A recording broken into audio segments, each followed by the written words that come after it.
VR Iron Man, DCEU Drama, and an iconic punk band wants to help us whip a global pandemic into shape.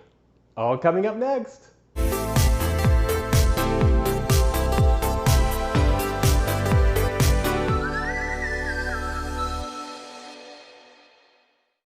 All right, everybody, Robert Jerdee here, your guide to the world of pop culture and all things nerdy. Feel free to like, subscribe, and comment to all my videos. And thank you for sharing. I really appreciate the nerdy family out there helping me grow my channel more and more every time. So let's go ahead and get started. Now, if you are like me, a nerdy kid in 6th, 7th grade doodling Iron Man on the side of your homework pages, well, you are in luck because this July 3rd, they just released the Iron Man VR game.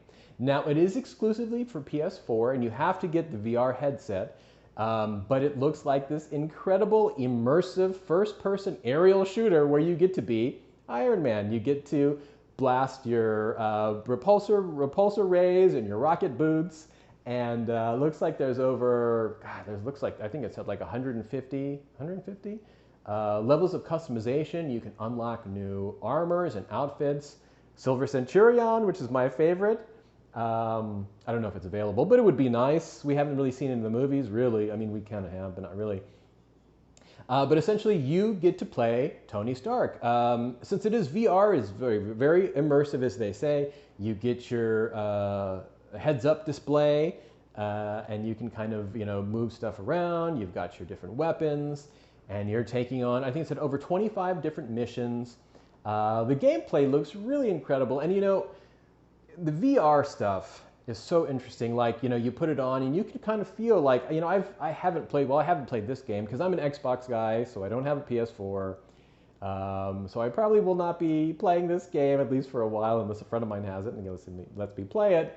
But VR still, it's in a cool place to where, you put it on and you still feel kind of like a little pit in your stomach when you're flying and things. So it really does the immersion good.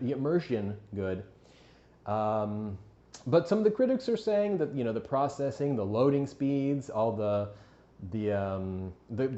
graphics and the gameplay isn't great. The immersive feeling you get is awesome, and the feeling like Iron Man kind of thing is good. But generally, the game is only okay. I think I've been seeing like 5s out of 10, 6 out of 10. So it is. I mean, hey, if you're an Iron Man person and you love, the thought of getting in that suit and blasting some repulsor rays and your unibeam or whatever, then hey, I'd say give it a try.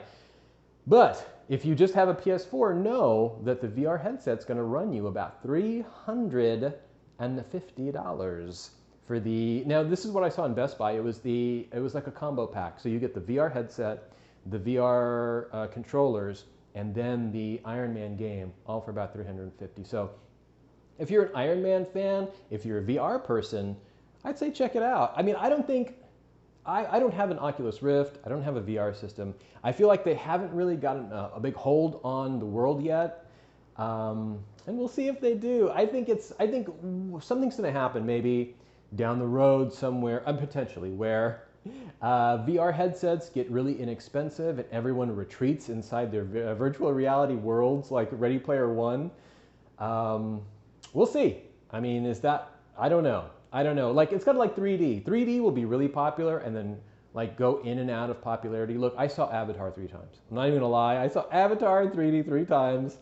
It's not because it's a great movie. I mean, it's not bad, but it hasn't really held up over the years. But the 3D experience was amazing. It was amazing. And so I think it's going to be similar with VR too. Like, you pop that headset on and you're blasting drones and robots as Tony Stark, and I'm sure it's going to be awesome. We'll see how long the technology lasts or where it goes from here. So if you're a Tony Stark Iron Man lover and you want to check it out and you have a PS4, I'm going to leave a description here in the comments. The PS4 Iron Man VR game. Check it out. All right, coming up next, my next segment, what's going on with, last week it was Star Wars, this week, what's going on with the DCEU? So, EU. I'm not biased. I am biased. So as we all know, Zack Snyder was the original architect of the DC universe, starting with the very dour Man of Steel and going into BVS and then subsequently Justice League. He was an architect for the whole sort of thing, and people really were into it. I loved 300 when it came out. And I remember thinking when I was watching 300, like, this dude should do a superhero movie. It would be awesome. And I got my wish. And beware of what you wish for, because you may get it. Batman versus Superman did not go over very well with a lot of people. I only saw the first 45 minutes, to be honest with you. I couldn't get through it. I understand the director's cut is better. These like characters just don't make me want to watch the movies. I'll be honest with you, right? So, but regardless, they're fairly popular. He's definitely got some supporters. And so he's gearing up to do Justice League. He's about halfway through, roughly from what I understand, when a personal family tragedy makes him have to leave the movie and hand reins over to Joss Whedon. Now, Joss Whedon is very famous in the nerd community for Firefly, Angel, Buffy, and then the first Avengers movie, Avengers Age of Ultron, the second one, I wasn't a big fan of, but he had a winning track record for these comic book movies or nerd properties. So they bring Joss Whedon in, and when the movie's released, it bombs, loses like 100+ million, and people talk about the tone and how the tone was all over the place. You could see like the Zack Snyder cut versus like the Joss Whedon stuff, and people were very divided on it.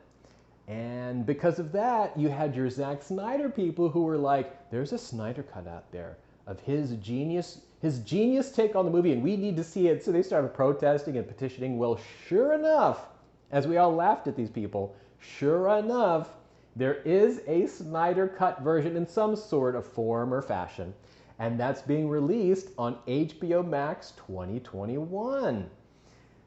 So all of this stuff is the preface for the recent DCEU drama where apparently 2017, Ray Fisher and Jason Momoa were doing some kind of junket at a Comic-Con, and people asked them about how it was working with Joss Whedon, and they were like, oh, it's fine. He's great, no problems. So then last week, he comes out and he's like, I'm retracting that statement. Joss Whedon was abusive, unprofessional, and made people feel uncomfortable on the set. So he totally puts him on blast, Joss Whedon. Has not responded yet, Joss Whedon. And Ray Fisher hasn't really gone any further with it because he's revealed that he's under a non-disclosure agreement contract. And so he can't say bad stuff about Joss Whedon, which I'm like, well, you kind of already did. So you're probably going to lose millions already, but we'll see. Maybe it did. Who knows? NDAs are crazy anyway. So who knows what he's able to say, what he's not able to say. But he's not saying anymore. Joss Whedon's not saying anymore.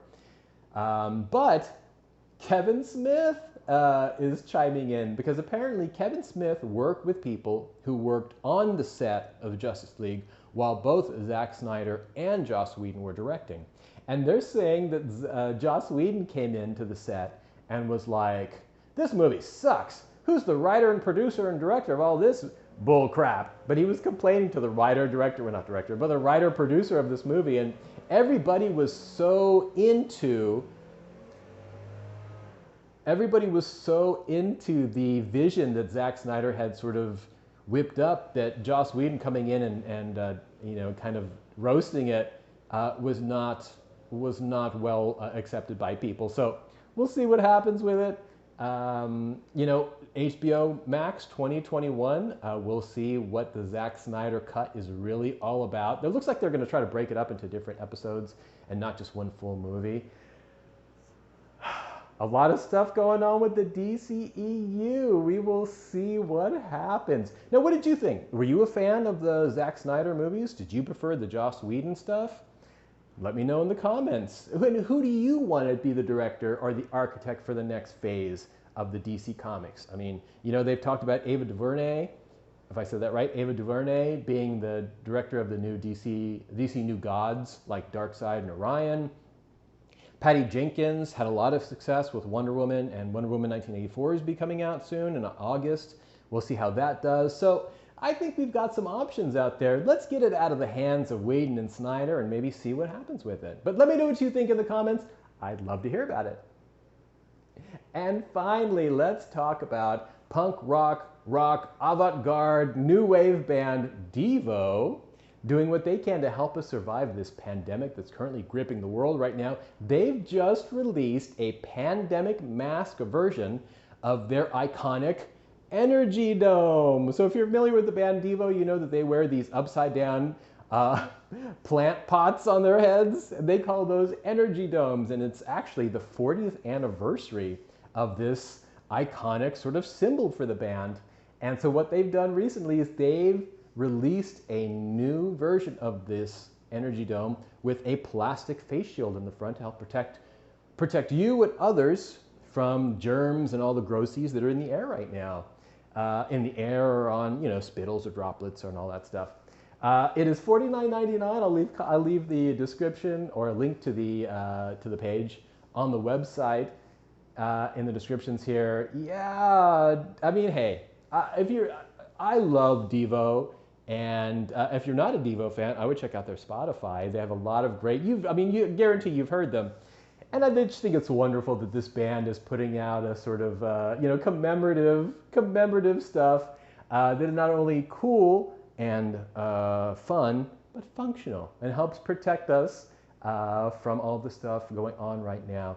And so what Devo's saying, and I think we should all listen, wear a mask, huh? Wear your mask when you're going out and protect yourself. And more importantly, or not more importantly, but importantly, protect yourself and protect others as well. All right, well, that's it, everybody. Thank you for watching All Things Nerdy, this edition.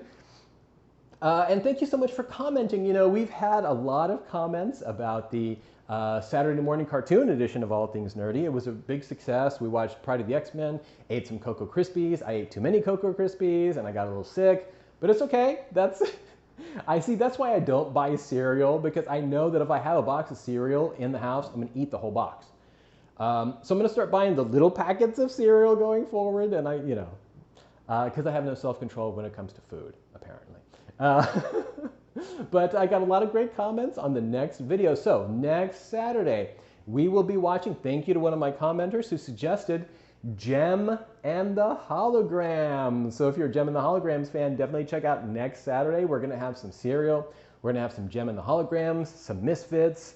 Rio, I think is the guy's name. I haven't seen Gem and the Holograms in a million years. I'm excited to watch an episode.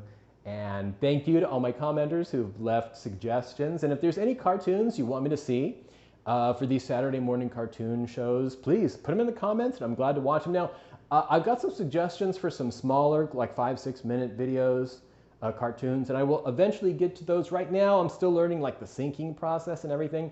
So I'm going to stick for the full 22-minute videos, regular cartoon stuff, and then eventually be able to sort of mix and match and get some syncing going. But it was a big success. Thank you so much for watching. Thank you to the nerdy family out there who likes, subscribes, shares, comments. Click on the notifications so you see all the videos that come out. And be safe out there. Wear your masks. Take care of yourselves and each other. Have a great day and stay nerdy.